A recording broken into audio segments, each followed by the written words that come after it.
Bien-aimés dans le Seigneur, que le Seigneur vous bénisse.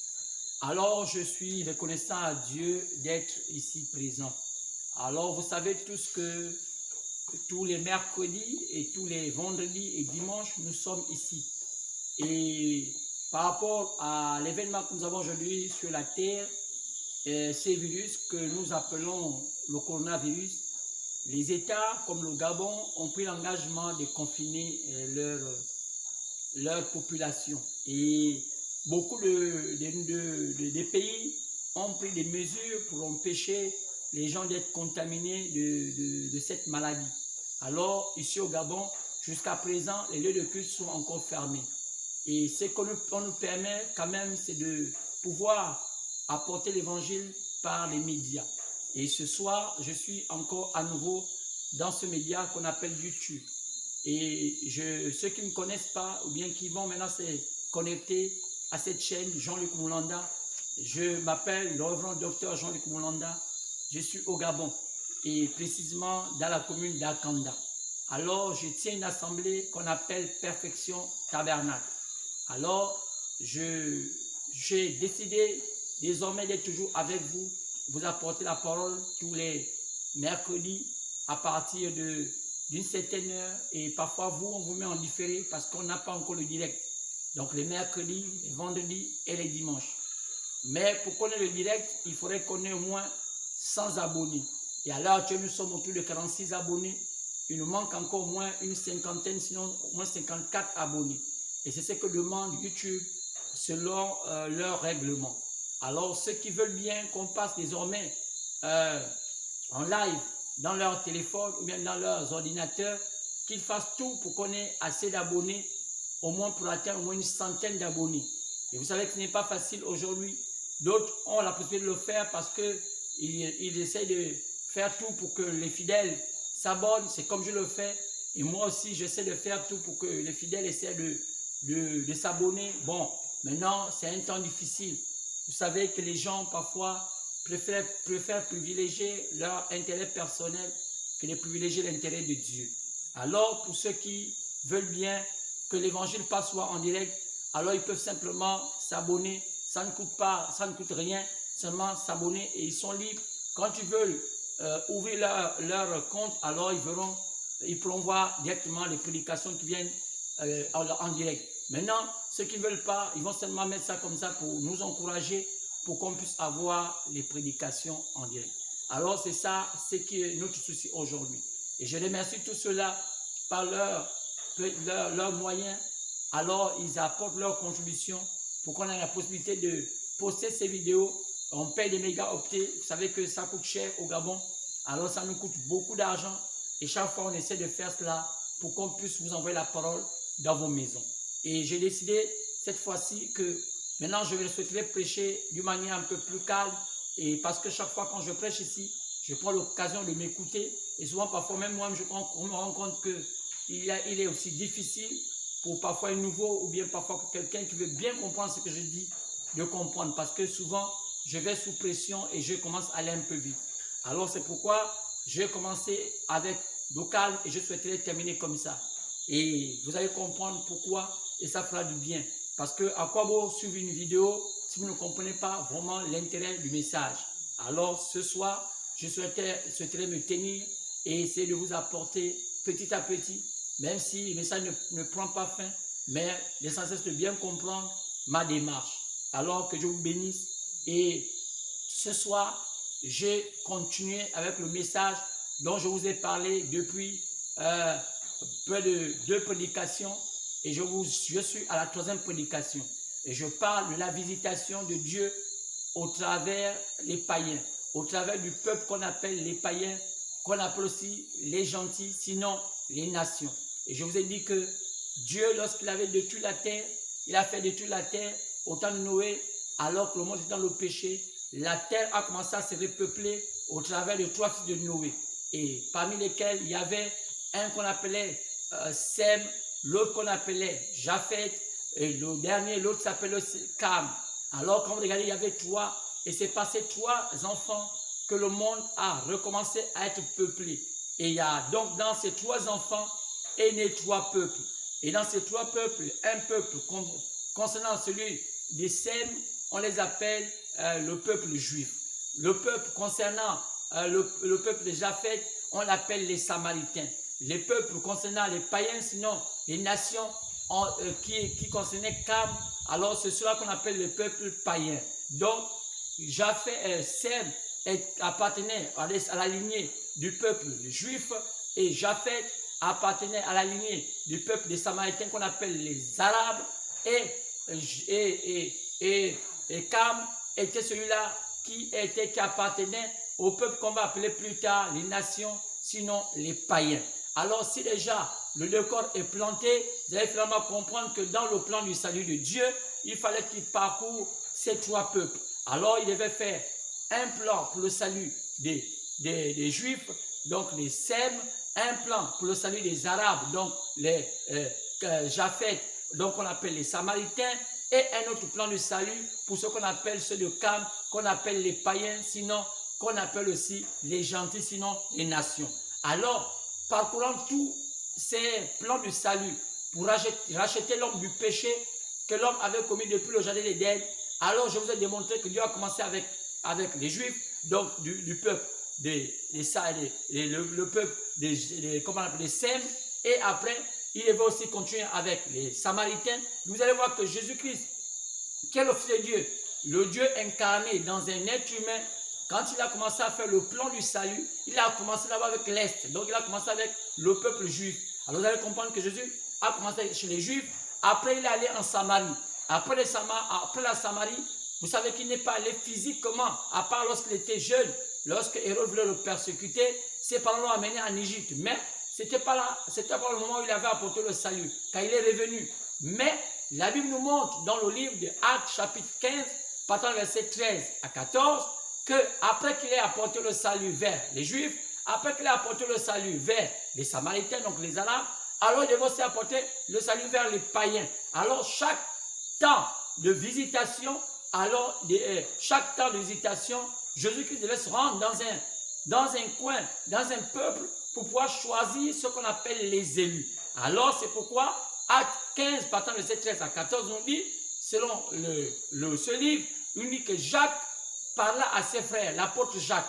Il dit, écoutez, Simon-Pierre, donc l'apôtre Pierre, avait dit, selon une prédication, que Dieu devait d'abord laisser Israël, laisser les Juifs pour aller chercher auprès des païens, donc le peuple de Cam, un peuple qui devait porter son nom. C'est Actes chapitre 15, partant du verset 13 à 14.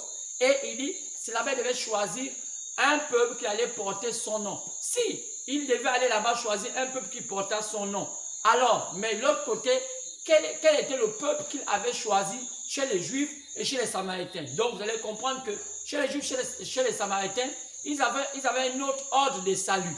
C'est pourquoi vous allez comprendre que ceux des Juifs, la Bible nous dit que ce sont des frères de Jésus. C'est pourquoi vous allez voir que le monde du salut en Israël est différent du monde de salut de chez les païens. Le monde de salut de chez les Samaritains est différent du monde de salut de chez les païens. Pourquoi? Parce que les Samaritains, qui sont les Arabes, le peuple arabe, est plus proche d'Israël. Donc c'était facile pour Jésus d'aller vers les Samaritains après qu'il soit parti chez les Juifs, donc ses frères, donc Israël. Alors vous allez comprendre qu'il a même rencontré une femme au puits. C'est la Bible, l'histoire, la fameuse histoire où on parle la rencontre de Jésus avec la femme samaritaine. C'était le plan du salut chez les Samaritains qui était en train de s'élaborer. Donc vous allez comprendre que même le débat entre Jésus et cette femme était concentré sur les mêmes pères, donc Jacob. Donc ils ont dit que nous on adore sur la montagne. Vous allez comprendre que nous, en matière de sang, on n'est pas lié à Jacob. On ne connaissait pas Jacob. En matière de sang, on n'est pas lié à Abraham. On ne connaissait pas Abraham. Mais par contre, Israël est lié à Abraham en matière de sang. Parce que lorsqu'on voit Abraham, on voit la descendance d'Abraham, on va voir qu'il y a Isaac. Quand on va voir la naissance d'Isaac, Isaac a mis au monde Jacob. C'est de Jacob qu'est né les 12 tribus d'Israël et c'est là où a commencé le peuple d'Israël. C'est pourquoi même Israël vient du nom qui fut changé par Dieu de Jacob à Israël. C'est pourquoi on appelle le peuple d'Israël par rapport au nom que Dieu avait donné à Jacob. Parce que Jacob voulait dire trompeur. Alors Dieu avait changé le nom de Jacob à Israël. Donc vous allez voir qu'aujourd'hui, on appelle ce peuple-là le peuple d'Israël par rapport au nom de leur ancêtre. Mais Jacob, dans le domaine du sang, n'était pas parenté à nous. Nous, ce qui fait notre parenté dans cette parole-là, c'est par l'adoption. Car nous, on était adoptés par le sang de Jésus. Alors là, c'est pourquoi on dit que Jésus-Christ nous a rachetés. Alors, qu'est-ce qu'il a fait? Donc, il a d'abord laissé Israël pour aller vers nous, les païens, pour chercher parmi les païens un peuple qui avait porté son nom. C'est ce qu'on appelle ce peuple-là le peuple élu. Et dans la Bible, vous allez voir dans plusieurs parties de la Bible, même vous allez voir dans l'Apocalypse chapitre, je crois, chapitre 19, partant du verset 6, on vous parle d'une épouse qui se prépare. Donc, vous allez même voir, même dans Éphésiens, on nous parle aussi de cette épouse, comme lisons les livres d'Éphésiens, à Éphésiens. Donc, vous allez voir qu'on parle de cette épouse, l'épouse de Jésus. Pourquoi l'épouse de Jésus? Parce qu'on l'identifie à une élue. Parce que qu'est-ce qui est élu? L'élu, c'est une épouse. Une épouse, c'est une femme parmi tant d'autres qu'on choisit. Et lorsqu'on a choisi, on l'appelle une élue. C'est pourquoi vous allez voir qu'on dit que ces hommes-là, qui étaient choisis par Jésus chez les païens, ce sont des élus. Ou non, on les appelle aussi, c'est l'épouse de Jésus, ou non, c'est l'église de Jésus. Donc, vous allez comprendre qu'Israël n'est pas l'église de Jésus. Israël, ce sont les frères de Jésus. Donc, vous allez comprendre que même lorsqu'on veut les identifier sur les Écritures, vous allez voir que quand on passe des 24 vieillards, vous allez voir qu'on parle des 12 patriarches de l'Ancien Testament qui représentent Israël. Il y a aussi nos 12 patriarches qui représentent les 12 apôtres. Vous allez voir toujours, il y a toujours comme une différence. Et même dans les temps du salut, le temps où Dieu nous sauve par rapport au peuple, il choisit les temps, chacun a son temps. C'est pourquoi ici, j'ai choisi de vous parler de notre temps. Nous les Gabonais, parce qu'on fait partie du peuple païen. Donc, la France, tous les pays, hormis Israël, hormis le peuple arabe, ce sont les pays qu'on appelle les pays des païens.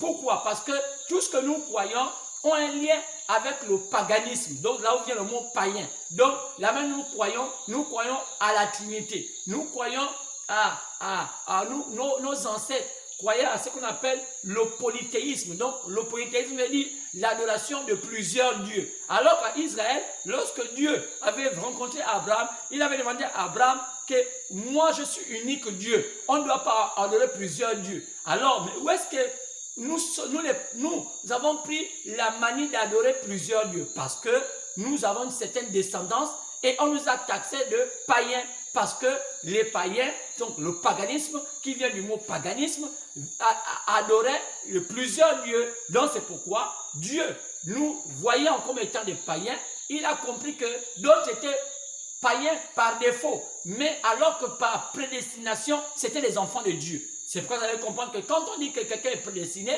il n'est pas prédestiné par rapport à son corps. Il n'est pas prédestiné par rapport à sa naissance. Non, il est prédestiné dans la pensée, car ce qui est éternel, c'est la pensée de Dieu.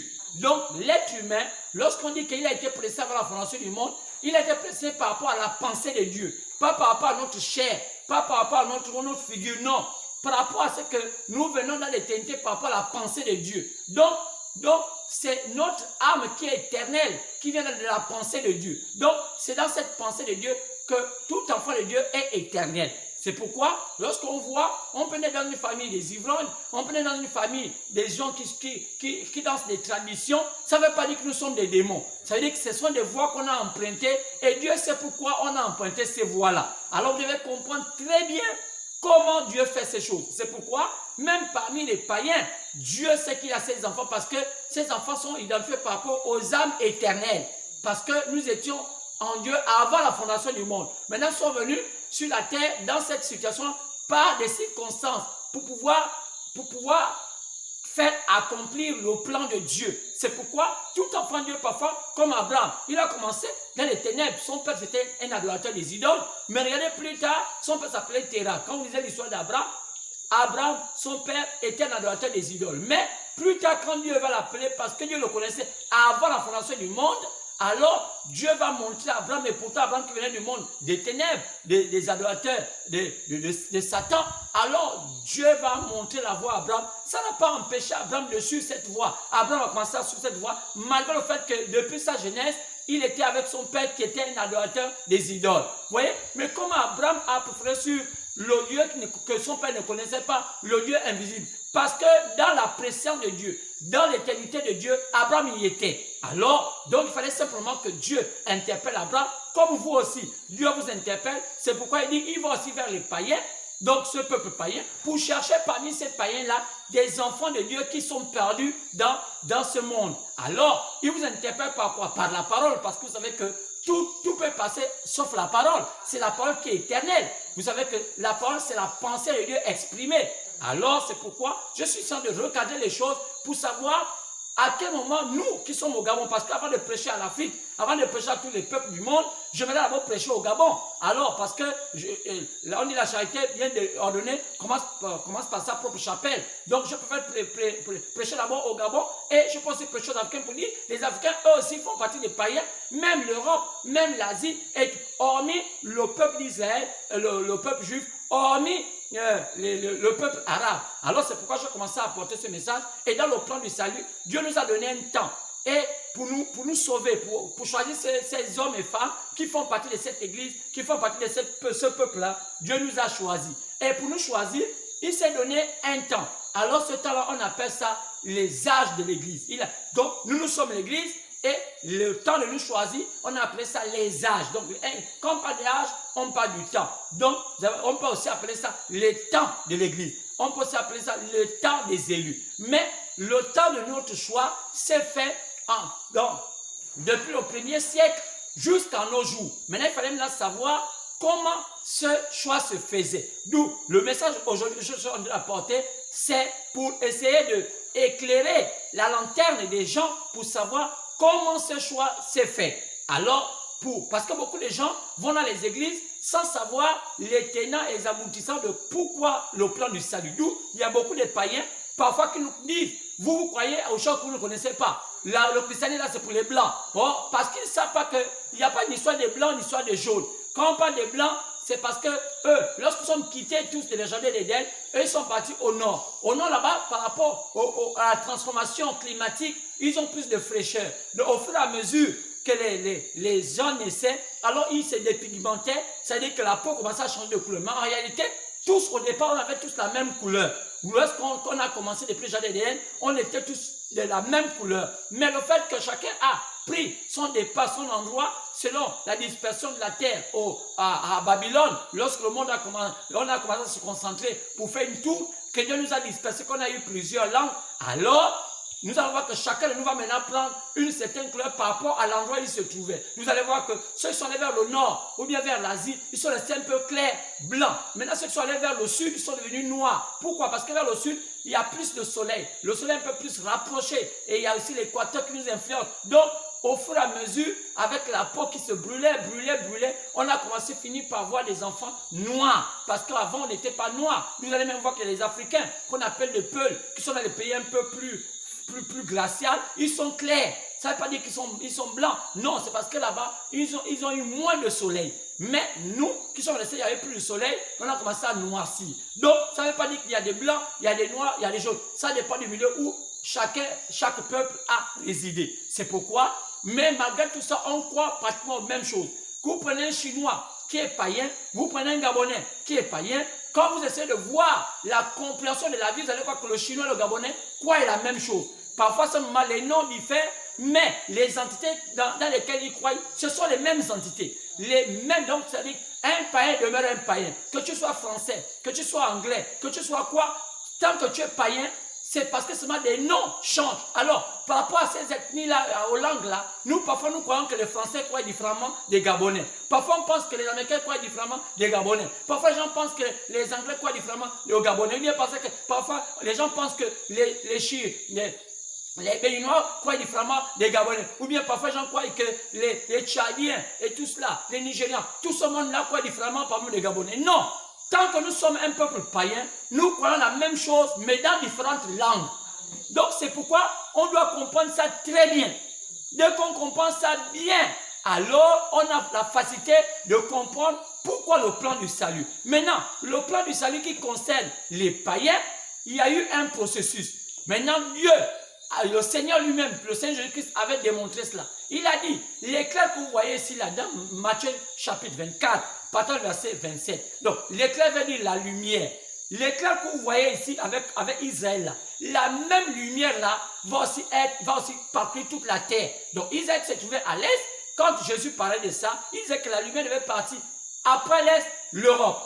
Donc après l'est, c'est l'Asie. Après l'Asie, l'Europe. Donc l'Europe, c'est le nord. Après le nord qui est l'Europe, l'Amérique. Donc l'Amérique, parce que l'Océanie, c'est un continent qu'on a seulement juste essayé de faire de complément, parce que l'Océanie n'est pas un continent. C'est un îlot des îles, tout cela. Donc on peut mettre l'Océanie même, on peut mettre l'Océanie soit un peu dans l'Europe, un peu dans l'Amérique. Mais ils ont voulu faire un continent, je ne sais pas pourquoi. Ça, c'est les plans politiques. Mais en réalité, il va y avoir que 4 continents. Il va y avoir l'Asie, il va y avoir l'Europe, il va y avoir l'Amérique. Après l'Amérique, il va y avoir l'Afrique. Mais, vous voyez, donc maintenant, le plan du salut de Dieu concernant les païens, donc nous, devait commencer par les pays païens de l'Est, donc les pays païens de l'Asie. Donc là, vous savez, donc la Chine, c'est un pays païen de l'Asie. Il y a beaucoup de pays païens de l'Asie que nous ne connaissons pas. Donc tout ça, devait comprendre. Donc c'est que le salut a commencé là-bas et ça devait descendre en Europe. Après là, ça allait descendre en Amérique. Après l'année, ça allait maintenant descendre parcourir maintenant l'Afrique. Donc après ça, le salut est maintenant retourné en Israël parce qu'il y a une petite portion de salut, de part de salut que l'Europe avait, que Israël avait d'abord arrêté parce que Dieu voulait d'abord aller choisir les élus. C'est pourquoi Acte 15 montre ça au travers de l'apôtre Jacques qui a dit Dieu a d'abord arrêté le plan du salut d'Israël. Donc il y avait un petit temps qui restait pour eux. Alors, pour d'abord aller chercher des élus parmi les païens. Nous, je vous ai montré que notre plan du salut a été découpé en 7 temps. C'est pourquoi l'apôtre Jean, dans l'Apocalypse, nous explique ça. Et il nous dit que ces plans-là ont été découpés en 7 temps. Et ils ont appelé ces temps-là les noms des villes. Je dis que pourquoi les noms des villes alors que les villes-là existent en Asie? Parce que les mêmes esprits-là qui avaient combattu les enfants de Dieu en Israël, chez les Arabes, ce sont les mêmes esprits-là qui allaient parcourir, quitter le peuple juif, le peuple samaritain, pour aller maintenant aussi combattre le peuple païen.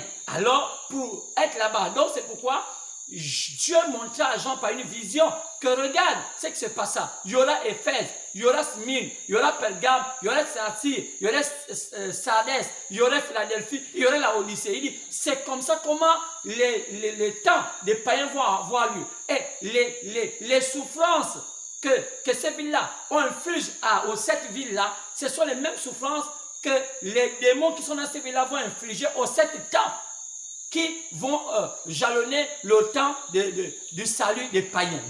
Donc c'est pourquoi Jean voyait cela en symbole, mais c'était une chose réelle qui allait se passer. Quand on remarque que la Bible dit qu'il a dit à Jean fut ravi en esprit pour voir les choses qui allaient se passer dans la nuit de temps. Donc l'évangile est là pour nous rappeler, pour nous ramener, pour savoir, nous montrer quel est le plan du salut, alors que Satan rugit comme un lion. C'était vraiment il est en train de vouloir faire du mal.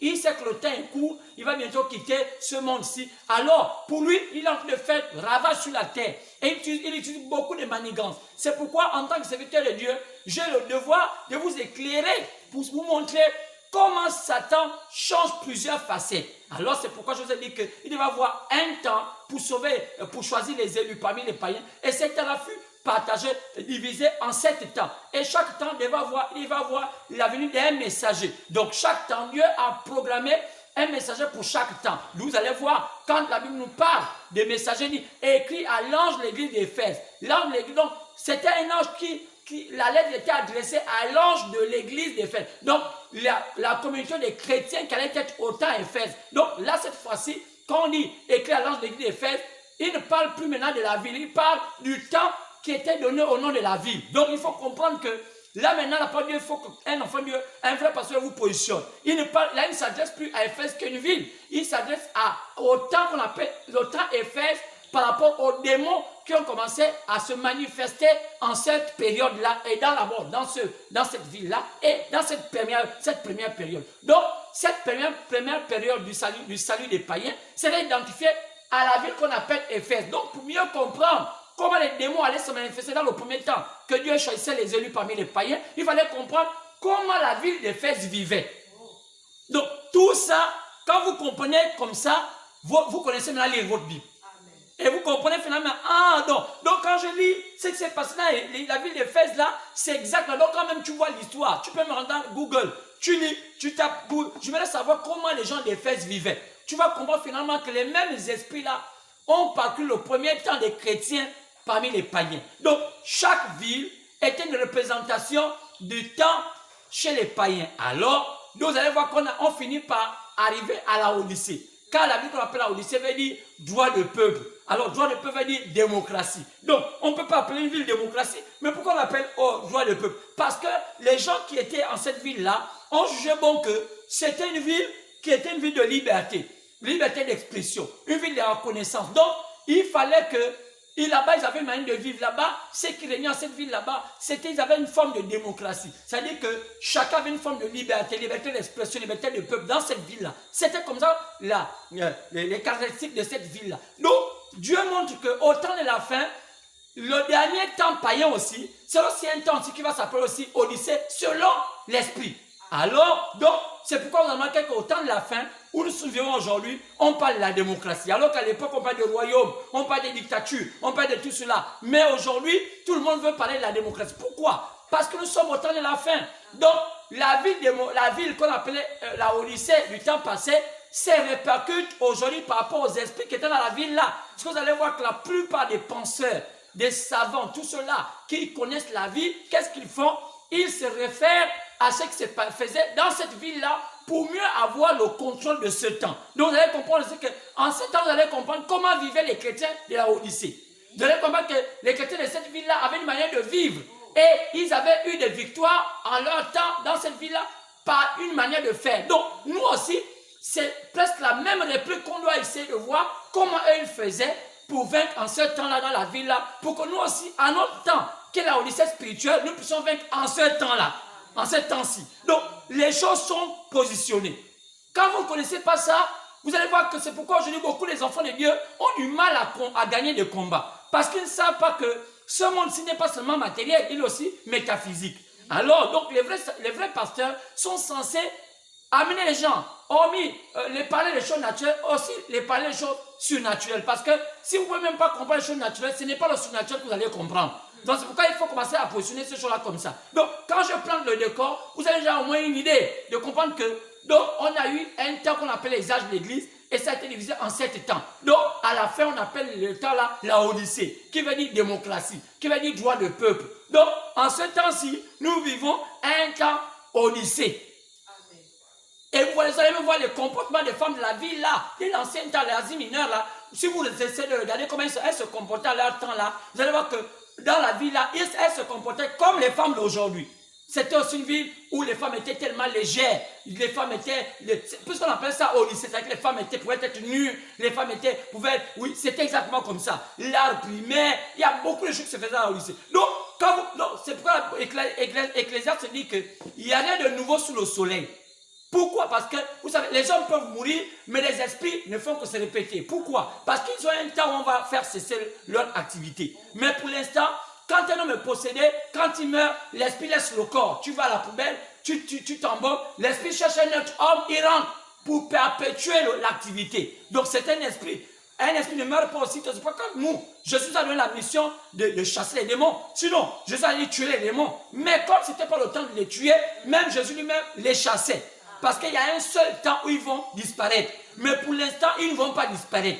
Tant que tu vis sur la terre et que Dieu n'a pas programmé que les démons disparaissent, ils ne vont pas disparaître. Donc, le problème, c'est que tu peux t'accaparer des armes pour pouvoir les combattre. Car le combat ne serait plus un combat physique. Parce que même quand quelqu'un se manifeste physiquement en étant mauvais, c'est que intérieurement, il est possédé d'un esprit qui l'amène à être mauvais. Parce qu'un être humain ne peut pas être mauvais s'il n'y a pas dans lui quelque chose qui lui pousse à être mauvais. Donc, qu'est-ce qui peut pousser quelqu'un à être mauvais? C'est l'auteur du mal. L'auteur du mal, c'est qui? C'est Satan. On dit il est ténèbres, la connaissance du bien et du mal. Donc, c'est clair. Donc, c'est un temps aussi longtemps comme on n'a pas encore pris fin. Satan a la possibilité d'envoyer les démons dans des gens.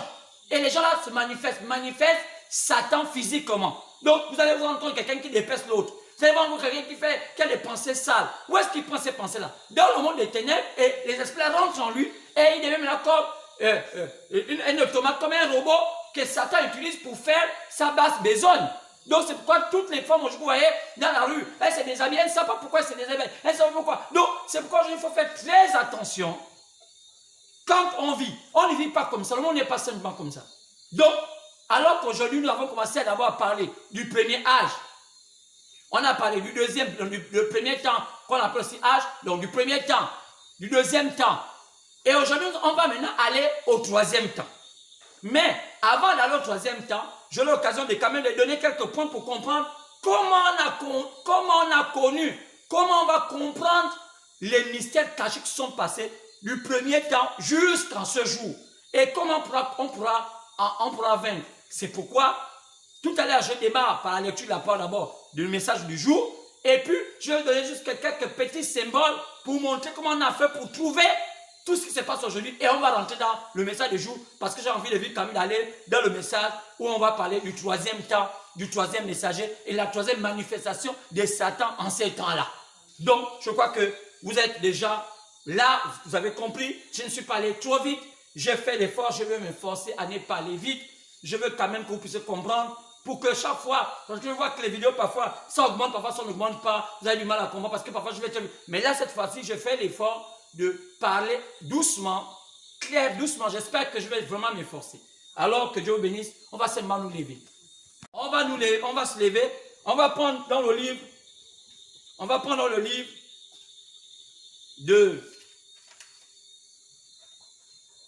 d'Apocalypse chapitre 2.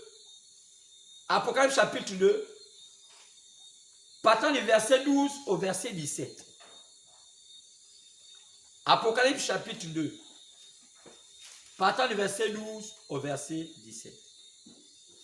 Nous sommes au troisième temps, au troisième messager de Dieu chez les païens, bien chez les Nadans et chez les nations, et la troisième manifestation du diable en ce temps-là.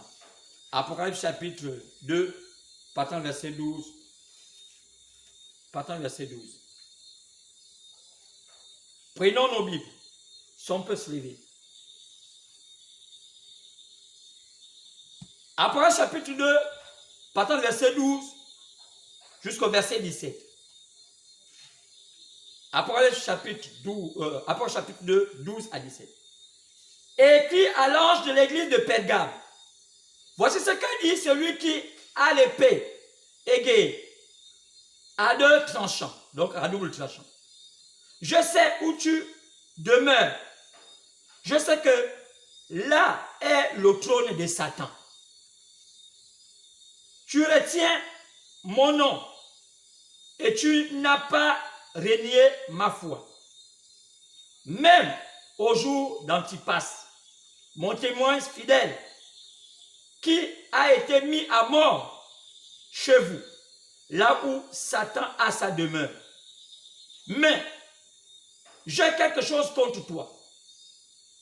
C'est que tu as là des gens attachés à la doctrine de Balaam, qui enseignait à Balak à mettre une pierre d'achoppement devant les fils d'Israël, pour qu'ils mangeassent des viandes sacrifiées aux idoles, qu'ils se livrassent à l'impudicité. De même, toi aussi, tu as des gens attachés pareillement à la doctrine nicolaïte. Répands-toi donc, sinon je viendrai à toi bientôt et je les combattrai avec l'épée de ma bouche. Que celui qui a des oreilles entende ce que l'Esprit dit aux églises. À celui qui vaincra, je donnerai la manne cachée et je lui donnerai un caillou blanc. Et sur ce caillou est écrit un nom nouveau que personne ne connaît, si ce n'est celui qui le reçoit. Que le Seigneur bénisse la lecture de sa parole.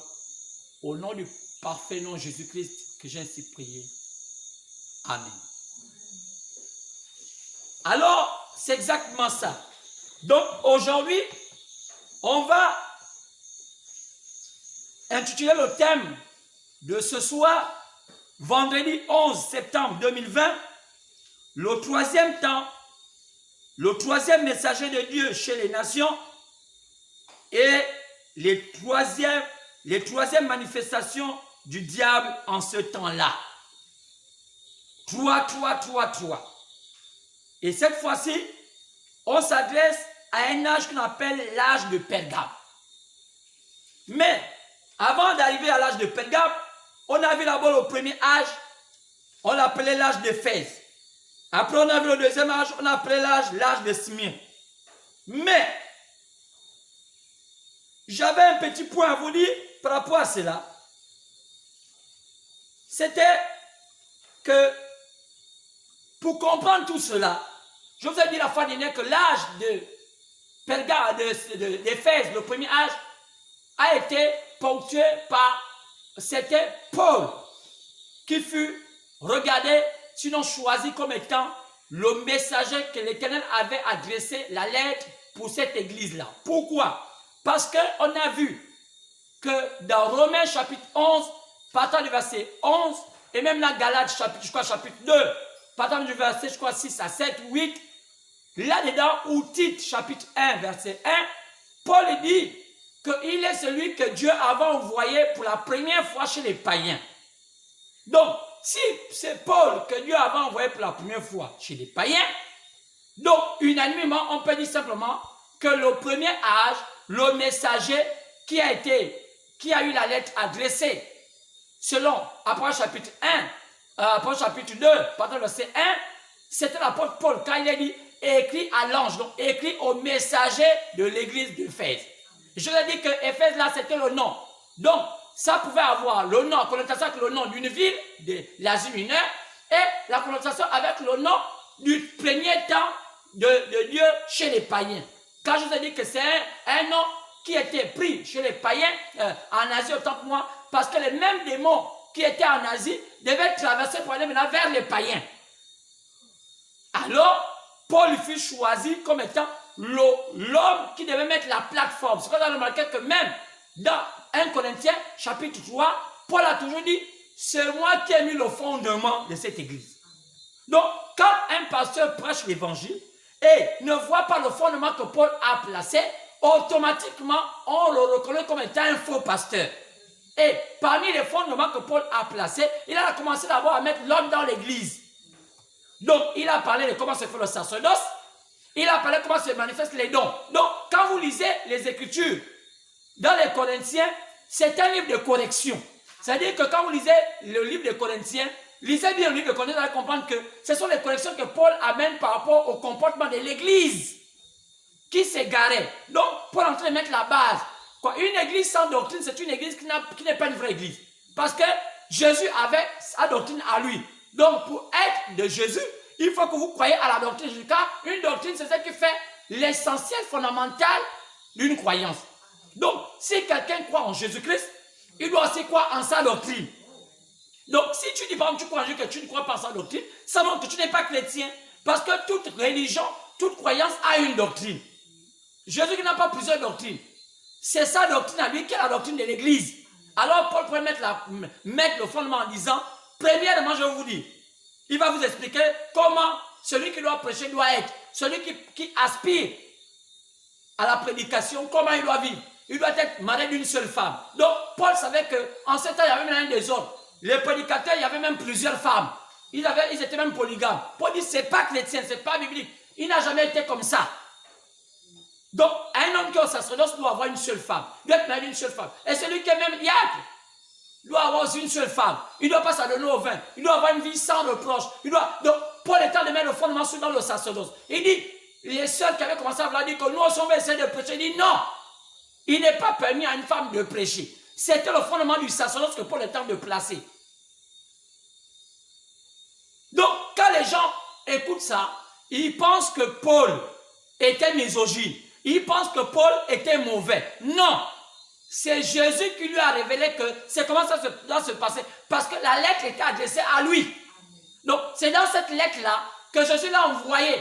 Quand la lettre, on regarde bien, seul le concerné connaissait ce que l'homme qui a envoyé la lettre a dit. Donc, Paul devait dire qu'est-ce que Jésus a dit par rapport à l'église. Donc, n'est pas croire ce que Paul a dit, c'est que vous êtes en train de bafouer les Écritures. Donc, c'est pas que les gens sont contre les femmes. Oh non, quoi c'est? On n'est pas dedans. Nous sommes. L'église, la parole de Dieu, ou bien l'église de Dieu vivant, ce n'est pas un endroit politique. La politique, on peut changer. Mais la maison de Dieu, l'église de Dieu, Dieu vivant, c'est l'église qui appartient à Jésus lui-même. Il connaît pourquoi elle est là. Ce n'est pas ces églises qu'on voit les bâtiments, non. C'est une église où on a là-bas par l'entrée du baptême du Saint-Esprit. Donc ce n'est pas les bâtiments, ce ne sont pas ça les églises. Ce sont des bâtiments où les gens veulent adorer. Donc il faut souvent dissocier ce qu'on appelle une église. C'est quoi vous allez voir que quand on parle dans la Bible, il y a souvent église où on met souvent parfois des petits eux. Ça dit que ce sont des bâtiments. L'endroit où les gens se regroupent. Maintenant, l'église Dieu vivant, là-bas c'est grand E. Vous allez souvent un grand E commun. Ça là, c'est une église où on choisit les gens là-bas par baptême du Saint-Esprit.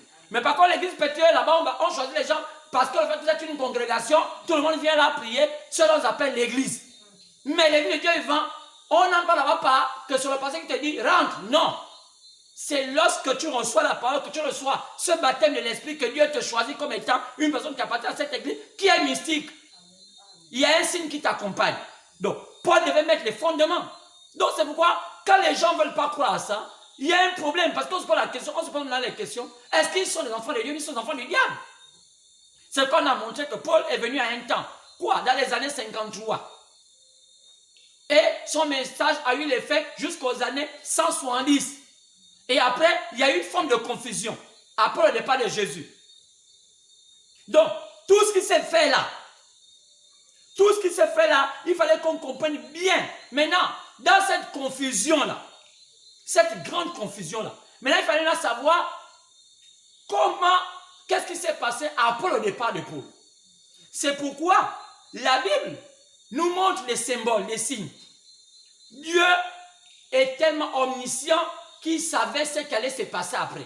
Donc, quand on lit l'histoire de ce qui s'est passé après les apôtres et après Paul, vous allez voir qu'après l'histoire de la Bible s'est arrêtée. On voit seulement l'Apocalypse. Maintenant, comment savoir ce qui s'est passé depuis le temps des apôtres jusqu'à nos jours? C'est pourquoi la Bible a prévu un prophète au temps de la fin. Maintenant, on devait le connaître. Pourquoi? Pour nous éclairer. Parce que Daniel avait déjà vu ça. Et Dieu avait dit, attention, j'ai caché les secrets dans un livre. Donc, avant que Jésus ne naisse, avant même la fondation du monde, Dieu avait déjà programmé le plan là, avait déjà caché le plan dans un livre. C'est quand Daniel nous dit ça dans le livre au chapitre 12, au verset 4. Daniel tient ce que c'est pas jusqu'au temps de la fin. Donc, au temps de la fin, ce livre est censé être dévoilé. C'est pourquoi la Bible nous parle dans Malachie, chapitre 4, partant du verset 4 à 6, qu'un prophète viendra avant que le monde s'arrête, donc au temps de la fin. C'est quoi? Quand Jésus est venu sur la terre, les gens ont cru que c'était le temps de la fin. Non. Et on a lui posé la question, est-ce qu'ils sont déjà arrivés? Il dit non, il y a encore des choses qui doivent arriver.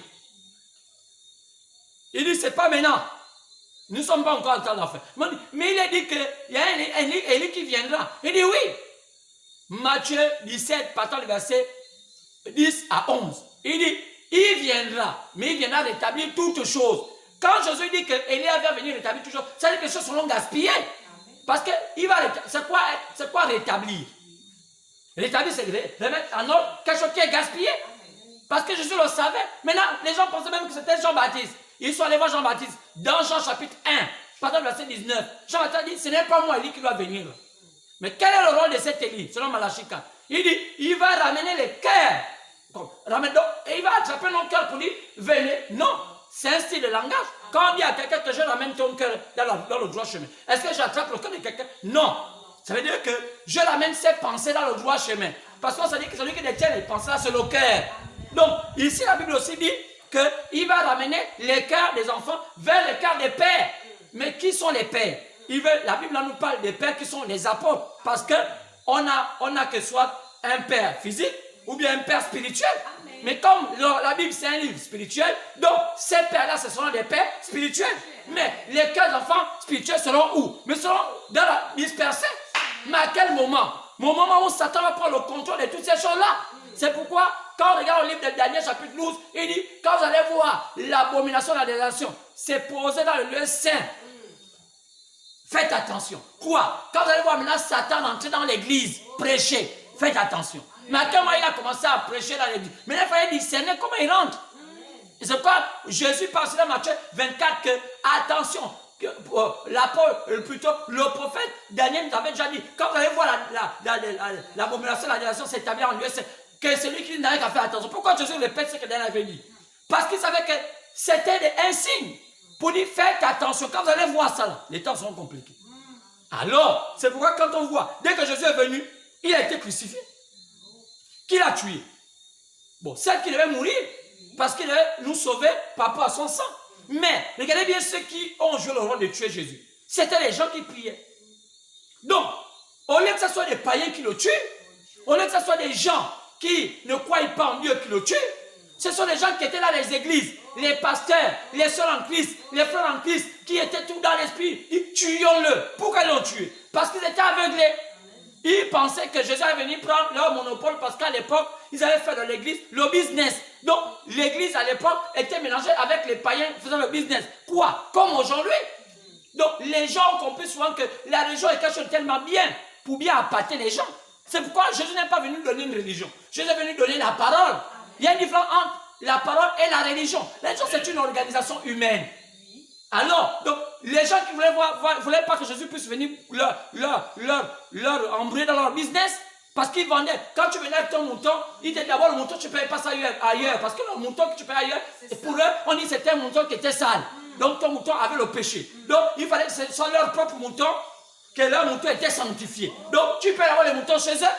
À la fin, ils font les sacrifices avec leur propre mouton que tu payes d'abord. Et après, quand tu pars, tu laisses tout le mouton là. Ils prennent la peau là, ils l'épaissent. Ils vendent dessus les peaux là. Ils vendent encore ça au prévu pour dire que les peaux là sont les peaux saines. Faites les habits avec ça. Donc, il y avait tellement de l'escroquerie comme aujourd'hui. Le même esprit. Alors, quand ils ont vu Jésus venir bouger leur business, ils disent, oh, nous on n'aime pas ces gens comme ça. Pourquoi tu n'es pas rentré avec nous pour qu'on puisse tous manger? Oh non, Dieu m'a envoyé pour venir délivrer les captifs. Tu as vu ça comment? Oh non, ce que vous faites là n'est pas bien. Quoi? Notre business? Ils sont allés voir le gouvernement pour dire tuer le gars là. Mais le gouvernement dit, on le tue comment? Mais non, parce que le gars est en train de faire des émeutes. S'il fait ça, non, le peuple là s'est rebellé contre vous. C'était-tu comme ça? La religion, se font tuer avec la politique pour maltraiter le peuple. Amen. Et le diable a tout travaillé comme ça. Donc, en ce temps-là, Dieu devait maintenant commencer à faire le plan du salut vers les païens. Donc, quand Jésus meurt, il fallait que Dieu ne nous laisse pas comme ça. Nous, on n'était pas encore sauvés. Lui, il fallait maintenant que nous, les païens, on reçoive le salut. Maintenant, il fallait qu'il donne aussi des messagers pour aller vers les païens pour dire, voici ce que le Messie avait dit. Donc, le même Messie qui était déjà tué, qui n'était pas capable de ressusciter, va prendre une forme esprit, maintenant pour aller maintenant vers les païens, pour maintenant choisir ses ennemis. Comment un esprit va parler s'il n'a pas un corps? Maintenant, c'est pourquoi il a commencé à choisir des gens sur qui il devait oindre pour pouvoir interpeller chaque enfant de Dieu. Et c'est par rapport à ces interpellations-là qu'on choisissait les élus. Donc, quand les gens là parlaient et que les gens ne croyaient pas ces gens-là, automatiquement on savait que tu n'étais pas dans la liste. Mais quand ces hommes-là parlaient sous l'effet de l'Esprit de Dieu et que l'homme reconnaissait c'était la voix de Dieu, alors c'était le choix. Donc, le choix se faisait par rapport à la reconnaissance de chaque enfant en son temps de l'envoyé de Dieu.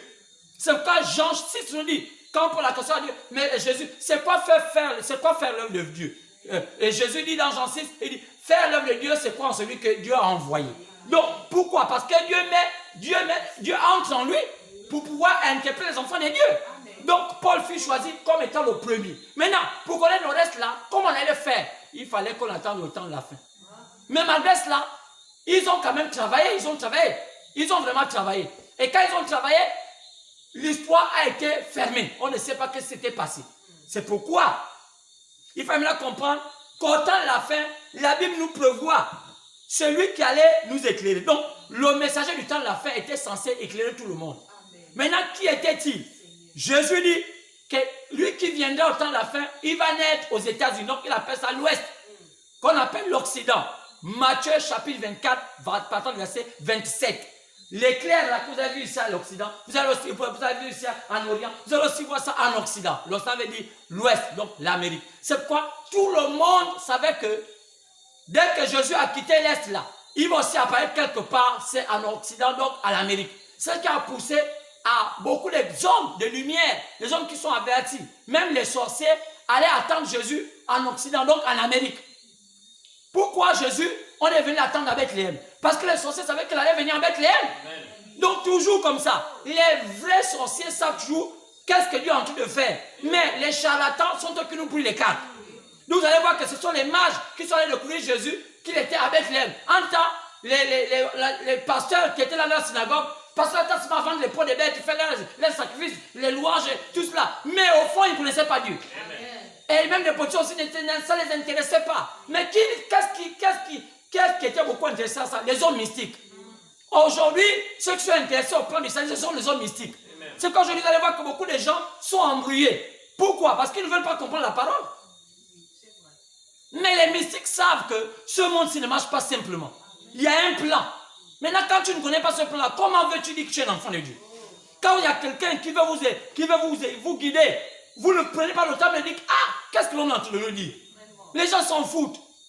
Voilà donc le monde est sur le chaos. Vous serez simplement dessus de comprendre que vous serez jugé.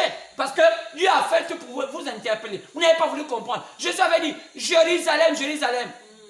Toi qui tu étais prophète. Toi qui n'as pas reconnaître ton temps de visitation. Le Gabon a son temps de visitation. Chaque pays, avant d'être jugé, a tué un temps de visitation. Mais qu'est-ce qui fait ça? Les religieux brûlent les cartes. Les religieux brûlent les cartes plus que les païens.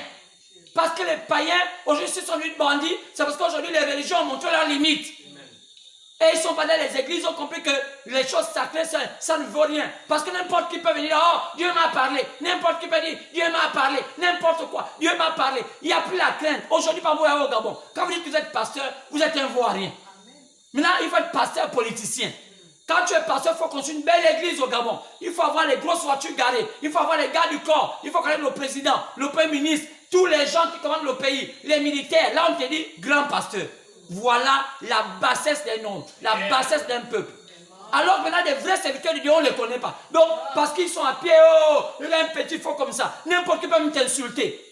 Quoi? Un pays, il cabole. Parce que les choses essentielles, on ne les croit pas. Donc, on croit maintenant aux choses superflues. Donc, il faut maintenant même aller voler.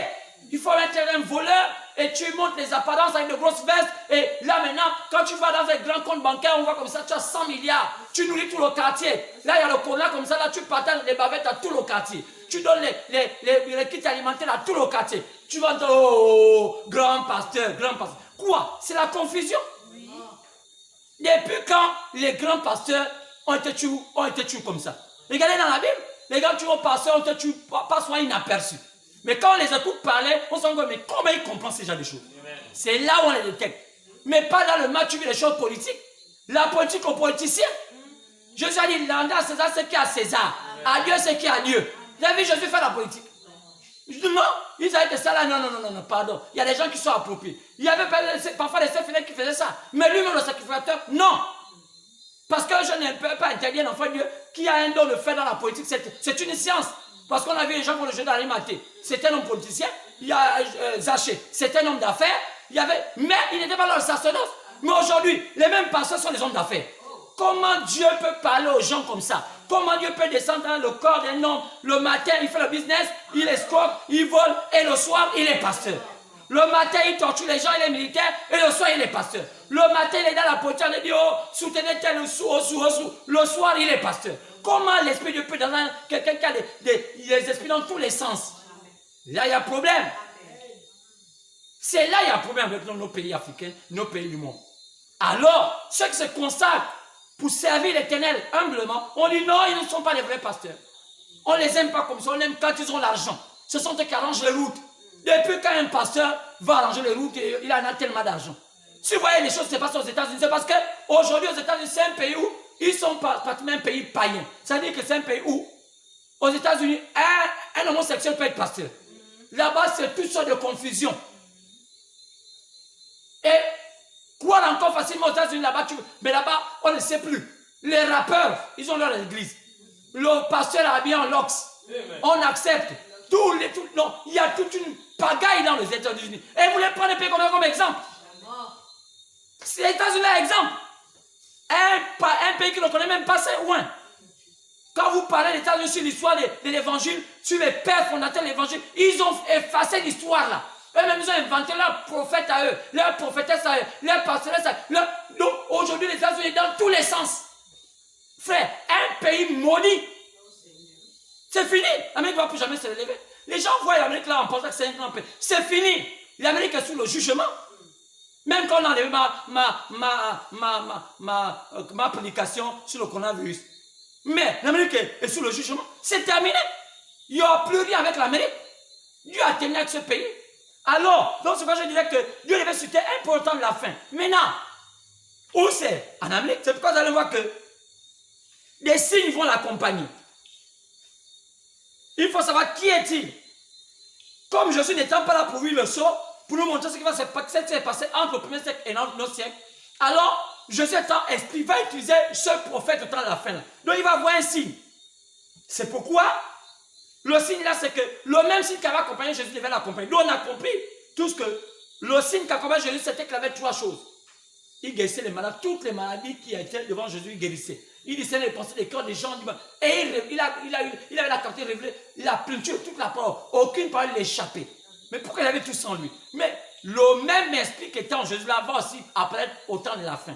Maintenant, quand on essaie de fouiller tout cela, qu'est-ce qui s'est passé? Il dit au temps de la fin. Donc, au temps de la fin, si au temps de la fin, la Bible nous parle de la Odyssée, selon Apocalypse chapitre 3, pendant le verset 14, et que l'ange de la Odyssée, c'est au dernier temps, et que l'Odyssée veut dire démocratie, on va comprendre finalement que ce temps a été décrété au XXe siècle. Pourquoi? Parce qu'au XXe siècle, c'est le temps où on a parlé de ce qu'on appelle la liberté de peuple.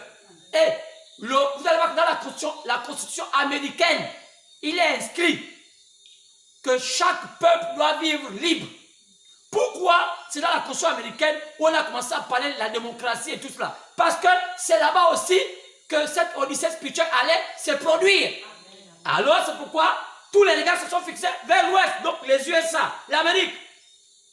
C'est qui s'accorde aux prophéties sur Matthieu 24, 27, que l'éclair serait là-bas. Maintenant, la même lumière qui a proclamé l'année de grâce au temps de Jésus en Israël, c'est la même lumière qui devait proclamer l'année de grâce chez les païens. C'est pourquoi ce prophète devait avoir ce privilège d'abriter le corps, l'esprit invisible, l'esprit de Jésus. Car l'esprit ne peut pas parler s'il n'a pas un corps. Donc, ce prophète dans la fin était censé abriter l'esprit de Jésus pour révéler le mystère caché qui était dans ce livre-là, prévu par Daniel. C'est clair. Maintenant, quand les gens ne comprennent pas ça, ça devait se passer où? En Amérique. La Bible dit Occident. Occident, c'est l'Amérique. L'Occident, ce n'est pas la France. La France, c'est le septentrion. Mais prenez les livres. Vous allez vous confondre maintenant que oh, j'étais en Occident. Alors, c'était en Amérique. Non, j'étais en France. Non, j'étais au septentrion. Il y a trop de confusion dans le monde. Alors, tous ces yeux étaient braqués, regardez, vers l'Occident. Donc, l'Ouest. C'est pourquoi, que ce soit les physiques, que ce soit les mystiques, tout le monde regardait vers l'Ouest. Qui allait apparaître là-bas? Alors, ce que vous voyez maintenant dans le nord américain, il y a un œil. Même si aujourd'hui la France est en train de prendre ces logos-là, maintenant, vous voyez maintenant beaucoup de temples maçonniques avec l'œil en haut, avec pyramide. Ça ne veut pas dire que ce sont eux qui ont fait ces logos-là. Ils sont pas eux. Vous savez, ils prennent ça parce que c'est un symbole du voyant. Un voyant veut dire un prophète.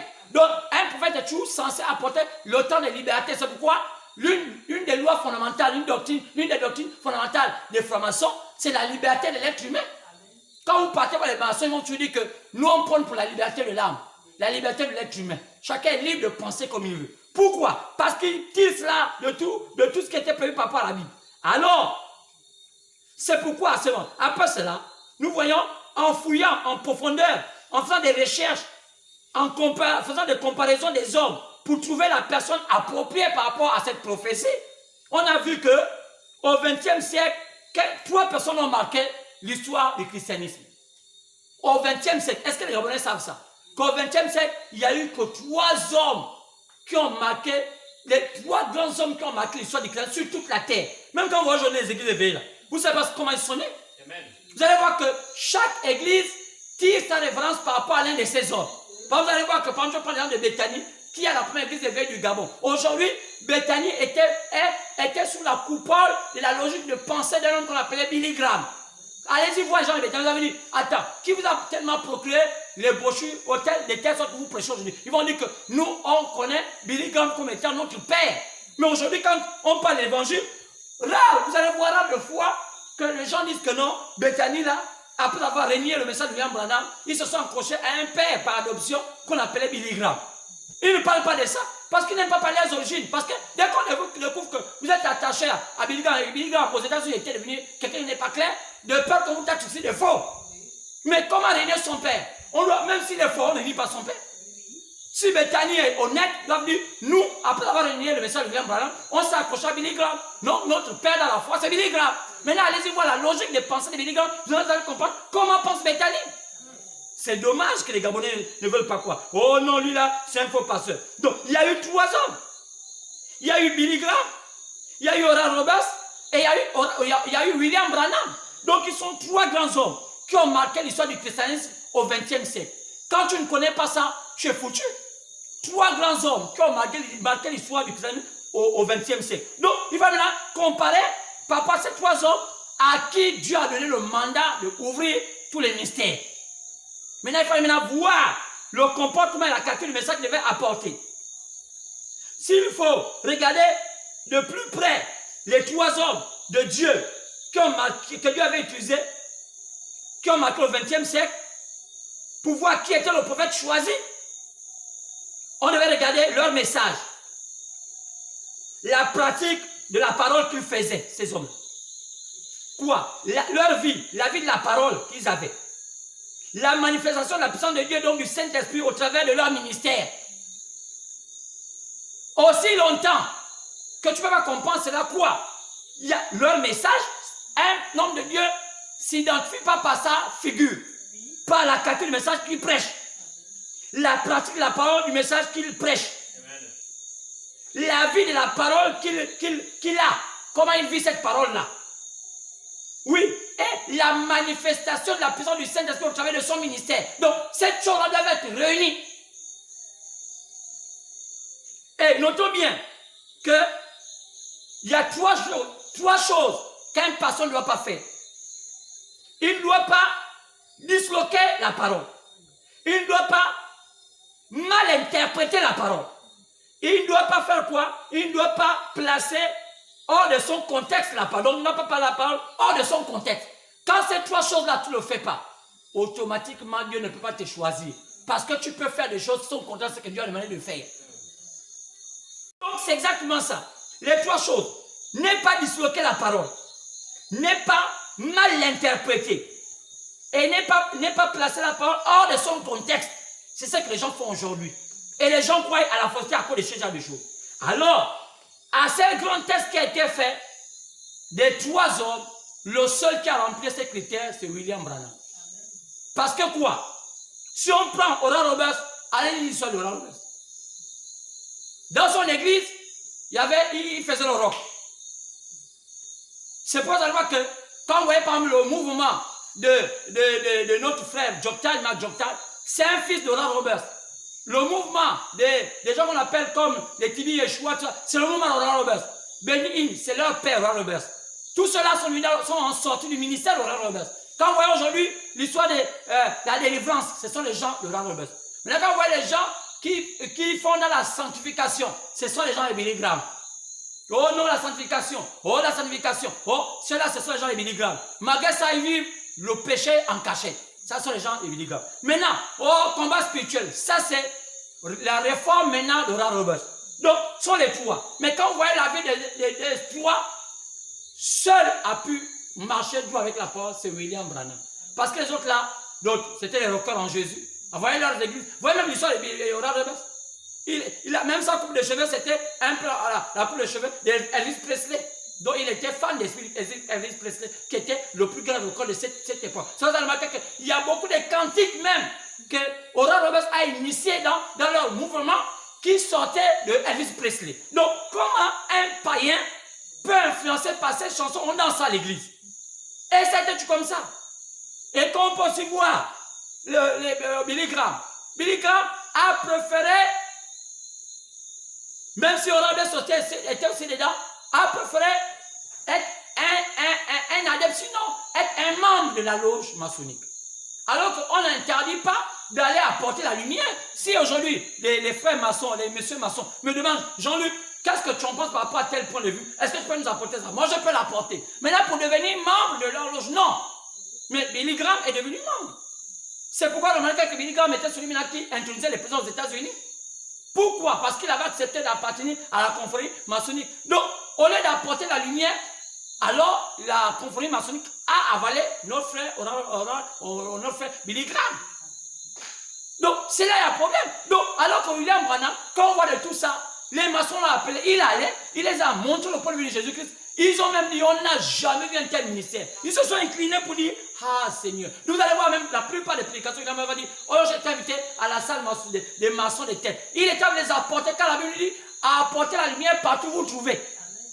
Et il a tenu la parole juste. Et beaucoup de gens l'ont accompagné. Nous on a vu une lumière qui s'est posée sur sa tête. Billy Graham n'a pas eu ça. Et quand on regarde tout ce qui s'est passé, quand on entendait l'histoire des parallèles, c'est le système Oral Roberts. Oh non, oh, n'importe qui. Et pire encore, oh, placer les femmes pasteurs. Ça, c'est Oral Roberts et Billy Graham. Le mouvement, que ça soit du côté de Oral Roberts, que ça soit du côté de Billy Graham, ils avaient des femmes pasteurs, prophétesses, évangélistes, tout ça. Mais où est-ce qu'ils tiraient ça alors que ce n'était pas dans la Bible? Ils avaient dévié. Donc, ils ont disloqué la parole. Donc, et ils ont dit que non, c'est le temps de l'évolution de la femme. Qu'est-ce qu'ils ont fait? Ils ont placé la parole hors de son contexte. Donc, ils ont fait beaucoup de choses qu'un certain Dieu n'a pas fait. Disloquer la parole, placer la parole hors de son contexte. Et je vous ai dit cela. Donc, les trois choses. Disloquer la parole, mal interprété. Bon, ils ont mal interprété. Oh, tout le monde parle là. Ce sont eux qui avaient ce moment-là où tout le monde parle. Paul dit que mais si vous parlez comme ça, si un passant là parle, il va avoir vous des fous. Donc c'est pourquoi Dieu utilisa William Branham pour révéler à l'humanité le rétablissement de la parole. Donc maintenant, par rapport à ça, William Branham va commencer à positionner. Il va montrer comment le premier âge a été inondé des démons. Et c'est là il commence à positionner. Il dit, c'est Paul effectivement qui était là. Et là, c'était Éphèse. Et ça s'est fait entre les années 53 et aux années 170. Après, il dit, le deuxième âge, c'était qui? Il était de révéler quoi? Les sceaux. Qu'est-ce que Dieu avait dit? Alors il dit, c'était qui? C'était Irénée. Irénée son ministère est parti en les années 170 et les années 312. Maintenant, tout ça. Et William Branham explique comment maintenant les esprits ont commencé à entrer dans l'église. Il explique tout ça. Oh, j'avais envie d'aller dans, vous expliquer comment ces esprits sont manifestés. Nous, peut-être que je vais commencer à montrer un peu, parce que vraiment, je vais même aller au troisième, parce qu'il ne me reste pas beaucoup de temps. Donc, peut-être qu'on va venir dimanche, Dieu voulant, pour bien lire ça, au moins les esprits. Je vais juste naviguer, et puis dimanche, je vais l'occasion d'expliquer tous les esprits ont commencé à se manifester. Quoi, les mauvais esprits? Donc, Satan a commencé au premier âge, et entré comme un ange de lumière. Ce qu'on a vu, c'est dans Apocalypse chapitre 6. Comment quand les choses sont ouvertes, le chevalier a commencé blanc. Après, il commence à changer, il devient rouge.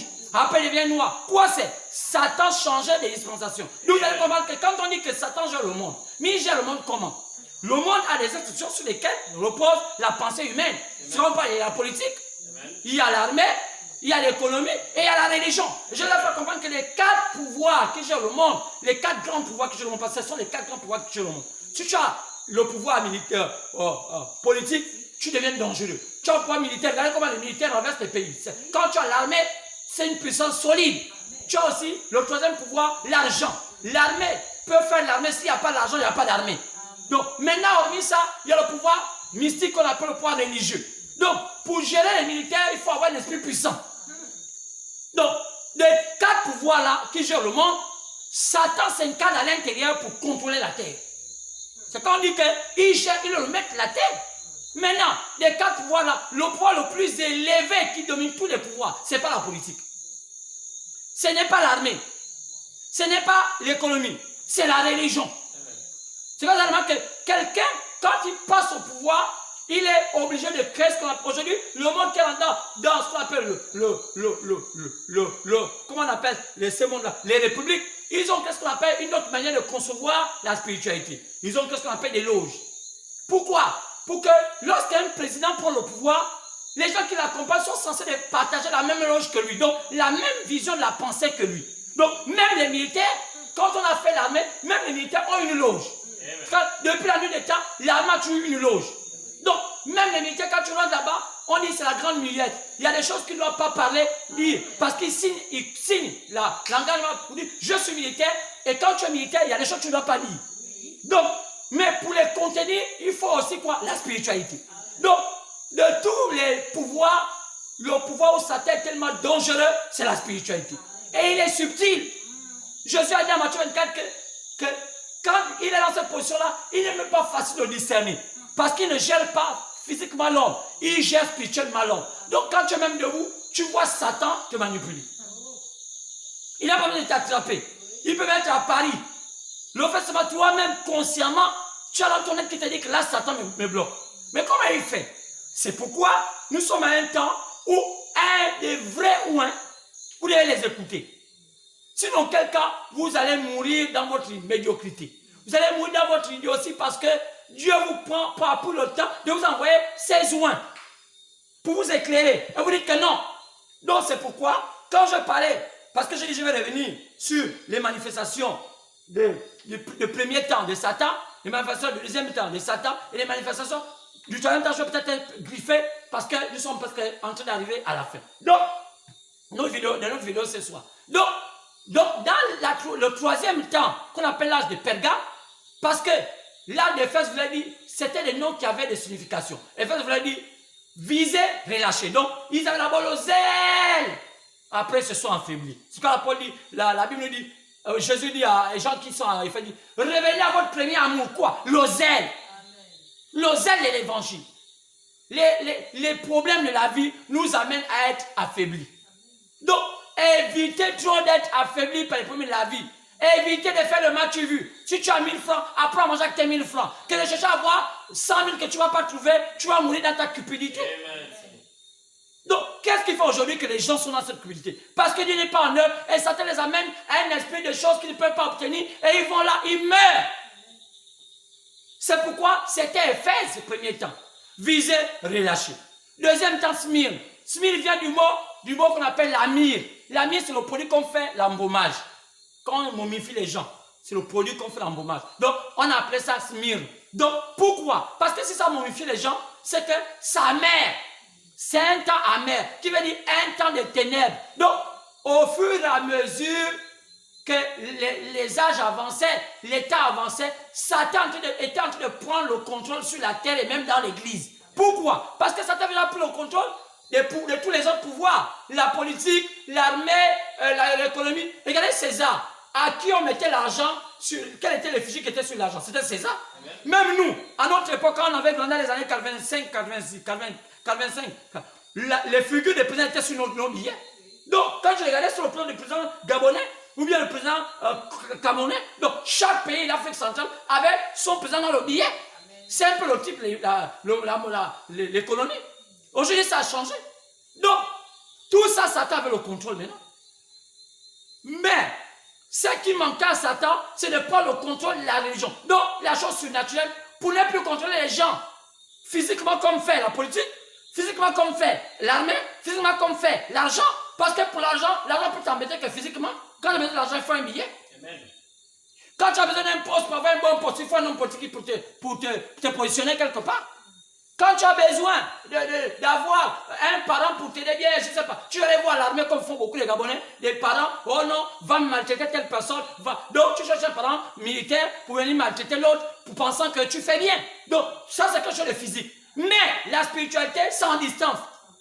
Dès que tu as déjà pris le contrôle de quelqu'un et que sa spiritualité est atteinte, donc son homme intérieur est atteint, alors tu n'as même pas besoin d'être là. Même quand tu n'es pas là, il sent ta présence. C'est la partie-là que Satan voulait faire et il fallait qu'il accomplisse. Maintenant, comment il allait faire? Il fallait qu'il s'apparente à ce qu'il avait vu avec Jésus. Donc, il devait faire une église bis. Donc, il fallait faire disparaître l'église de Jésus-Christ pour maintenant introduire son église qui était calquée à l'image de celle de Jésus. Maintenant, comment il fallait savoir que celle-là c'était de Satan, celle c'était pour Jésus, alors que c'était presque une similitude? C'est pourquoi c'est très important. Donc aujourd'hui, quand on dit, ça c'est faux, oh non, le pasteur tout le temps, il passe son temps capé les églises. Non, c'est pour réveiller les consciences par rapport à ce qui s'est passé. C'est le fiasco que Satan a fait depuis le premier jusqu'à nos jours. Amen. Quand tu n'es pas éclairé, mais qu'est-ce que tu tomberas dans un trou? Donc, les gens pensent que l'église a été montée comme ça, toute pièce. Qu'un matin, on a commencé à voir telle église. Un matin, non. Chaque chose a un début. Donc, c'est pourquoi, comme il était prévu qu'au temps de la fin, le prophète du temps de la fin avait pour mission de rétablir toutes choses.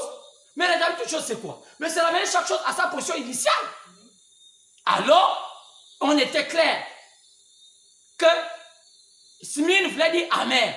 Au fur et à mesure, on est quitté à le relâchement. Après, on arrivait au temps amer, au temps sombre. Mais après, on arrive maintenant au temps Pergame. Pergame veut dire mariage. Donc, avant, l'église n'était même pas mariée à Satan. Ils ont d'abord accepté Satan par le relâchement. Après, ils ont commencé à accepter certains dogmes. Donc, ils ont appelé ça le nicolaïsme. Regardez, oui, le nicolaïsme. Donc, au fur et à mesure, on va voir comment Satan a progressé dans l'église du Dieu vivant. Quoi? Les enfants ont lâché. Comme aujourd'hui, le monde est rentré dans l'église. Le Saint-Esprit est sorti. Et qu'est-ce qui s'est passé? C'est quand on voit que maintenant, à l'âge de Pergame, qui est parti? Qui est parti de quelle année? Qui est parti de 312 à 606? C'est là où est née l'église catholique. Dans les années 325. Quoi? Le monde était totalement dans le chaos. Quoi? Rome qui était païenne, Rome qui adorait les idoles, Rome qui adorait Ramsès, Osiris, Isis, Thor, le dieu, tout ça, Zeus a transformé tous les dieux, toutes les choses qui étaient du diable en christianisme. Dans les années 312, 600, ce qu'on a appelé ce temps-là, Pergame, mariage. Donc, il y a eu maintenant le mariage entre le paganisme et le christianisme. Amen. Donc, l'église du Dieu vivant est devenue mariée à Satan, au lieu d'être mariée à Christ. Mariée veut dire quoi? C'est-à-dire que tout ce que Satan devait faire, cette église a commencé à faire ça et changer seulement des noms. Donc, nous, on n'était même pas encore nés. Quand on lit l'histoire, il n'y avait pas encore les protestants, il n'y avait pas encore les églises éveillées, il n'y avait pas tout cela. Mais, qui était là? On voit la naissance d'une église qu'on appelle l'église catholique, qui veut dire universelle. Mais elle est venue d'où? Elle a commencé comment? Comparons les pratiques. Qu'est-ce qu'elle pratique? Est-ce qu'elle dispense la parole? Est-ce qu'elle place la parole hors de son contexte? Mais oui, tout est cafouillage. La communion, c'est maintenant un pain, une galette qu'on te met à la bouche. Il y a tout ça, le rituel, on doit faire en latin. On doit mettre les morts, on doit mettre la tombe sous l'autel du prêtre pour que le prêtre prêche avec l'onction du mort. Mais sur le spiritisme, on doit faire la torche indigène sur la torche pour mettre comme l'encens, pour que les gens, quand ils ont le culte, ils s'imprègnent de la torche indigène. Mais c'est écrit où? L'encens qui était en l'Ancien Testament, quand Jésus est venu, il n'a pas dit aux apôtres, mettez-moi l'encens. Vous avez vu dans la Bible pour Jésus a dit, mettez-moi l'encens. Donc, toutes ces choses-là viennent d'où? Oh, il faut porter faut maintenant avoir un chef.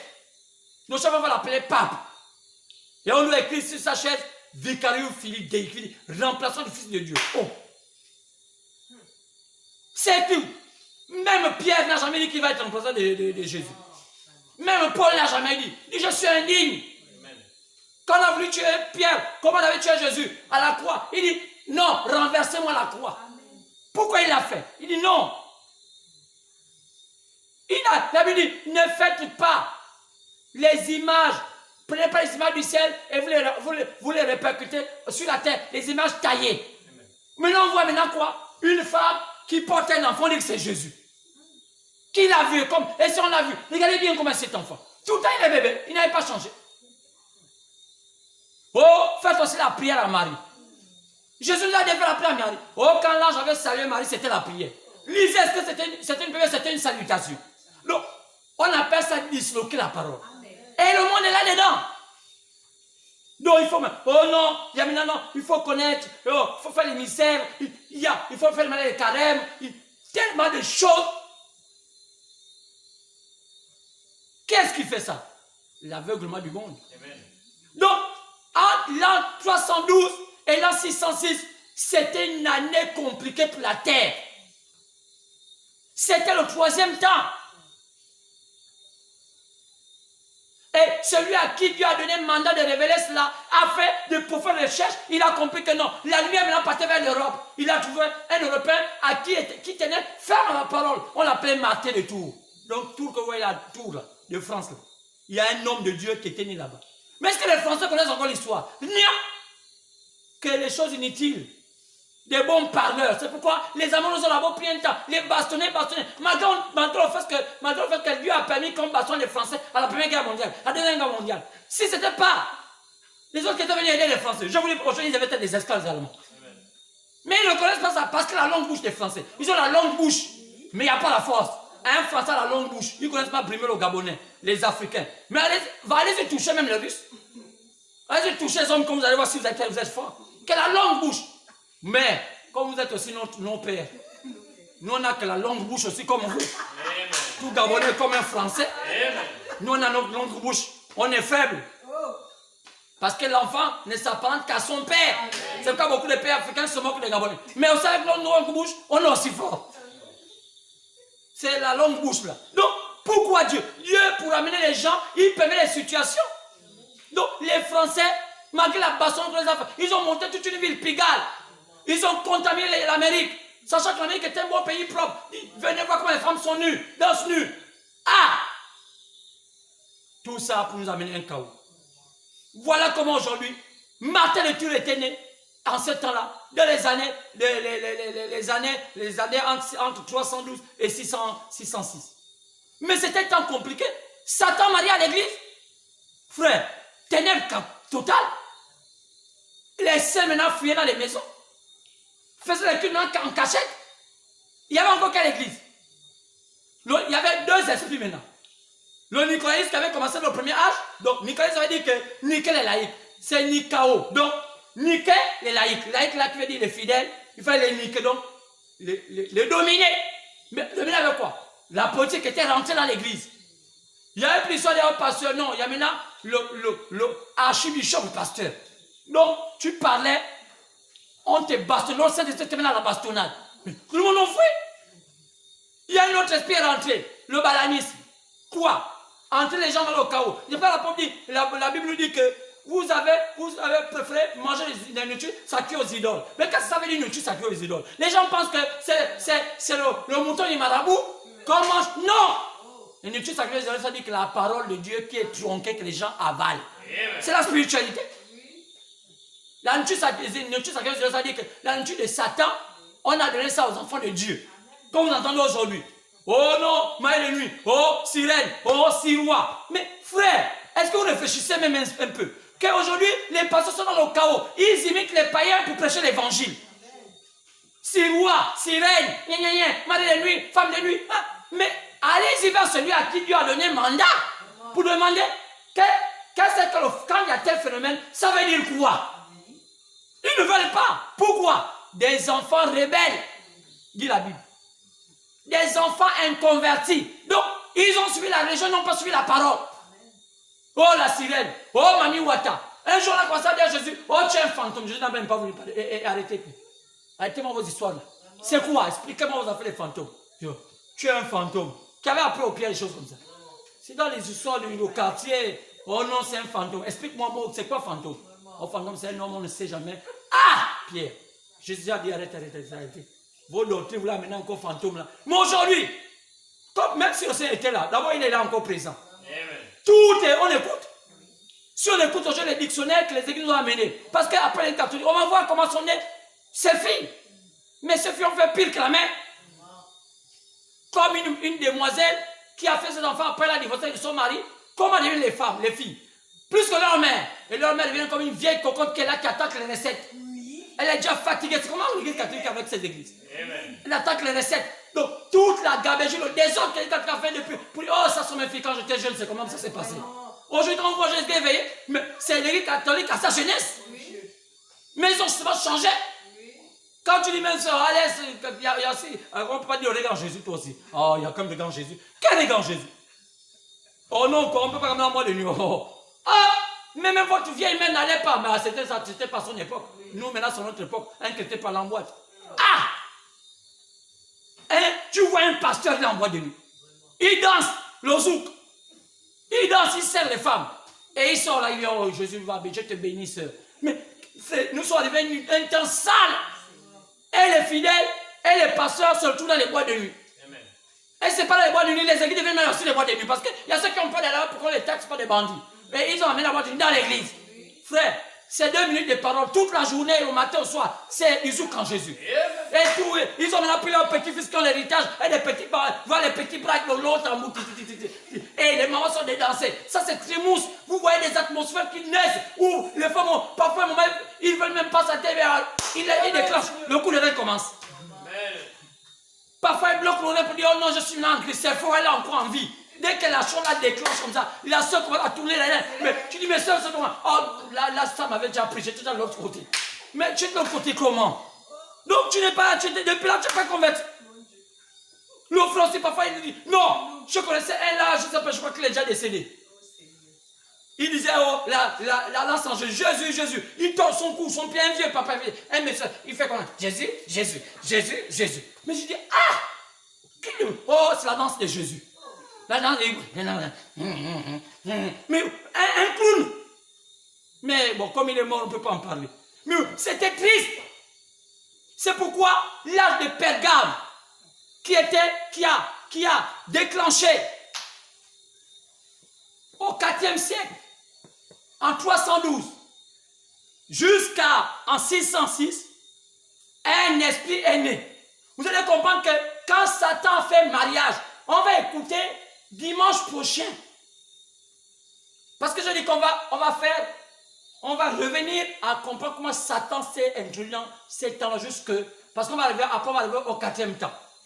Mais on va lire comment Satan, au début c'est qu'on va commencer à lire. Premier temps, on va voir comment Satan va commencer. Deuxième temps, on va commencer à lire.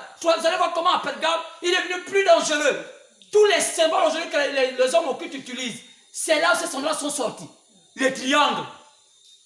Vous allez voir, les noms de Osiris, ils sont sortis là. C'était terminé. La débandade en Christ, frère, on a dit, à cette époque-là, c'était ténèbres au christianisme. On a dit, on ne veut plus entendre parler des églises. C'est maintenant la grande église mère. Frère,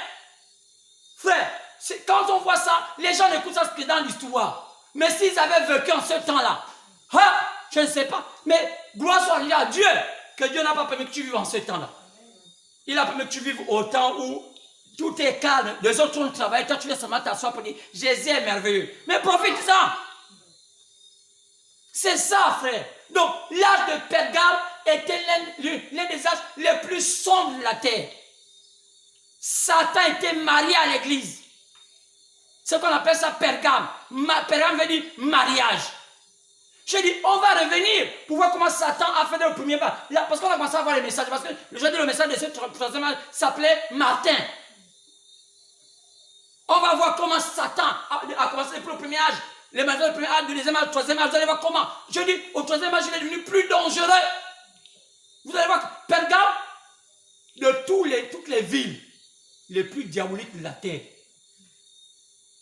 Après la Babylone, après l'Égypte, Pergame est l'une des villes les plus dangereuses au monde. Satan, l'endroit où il s'était vraiment caché sur la terre, c'était Pergame. Oui, Pergame est reconnu comme étant l'une des villes les plus diaboliques de tous les temps de la terre. Même à Éphèse, il était moins. À Esmine, il était moins. Mais à Pergame, il s'est assis. C'était selon lui la demeure de Satan. Tous les égrégores, depuis la Babylone, passant par la mer des Perses et les esprits de la Grèce antique, jusqu'à la Rome, sont allés s'asseoir à Pergame. Ils étaient assis. C'est pourquoi ça demande que, il y avait un dieu qu'on avait là-bas, le dieu du serpent. Le dieu serpent. Comment on l'adorait? Ah, quel était son emblème? Frère, comment était Pergame? On va expliquer ça bien avant, parce qu'on va expliquer avant de rentrer dans le 4e âge. Frère, le 4e temps, je vous dis, c'est le temps d'ouvrir les yeux. Si tu ne veux pas, aujourd'hui je fais l'effort de ne pas parler vite. Je fais le fait de parler un peu, parce que même moi-même quand je clôt, je dis, oh mon Dieu, l'épouse, en fait, ce qu'ils comprennent ce que je raconte. Parce que parfois, moi, je parle avec des mots qui s'entrecoupent. Mais quand je parle un peu, j'espère que j'ai quand même fait l'effort de bien expliquer les choses.